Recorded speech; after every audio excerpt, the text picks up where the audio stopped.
তো প্রভু যীশু খ্রিস্ট বলেছে যে প্রার্থনা করো, জেগে থাকো।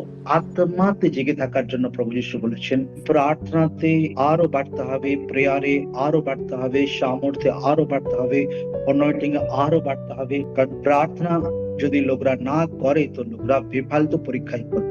পিতর পরীক্ষায় করেছিল, আচমকা যীশু খ্রিস্টকে অস্বীকার করেছিল। পিতর আচমকা যীশু খ্রিস্টকে অস্বীকার করেছে, বুঝতে পারেনি যে আমি সে অস্বীকার করবে, আচমকা অস্বীকার করেছিল। এই জন্য লোকদেরকে জানা দরকার আছে প্রার্থনা আপনাকে পরীক্ষা থেকে বাঁচায়, আপনাকে ঈশ্বরের সঙ্গে সম্পর্ক করতে বাড়ায়।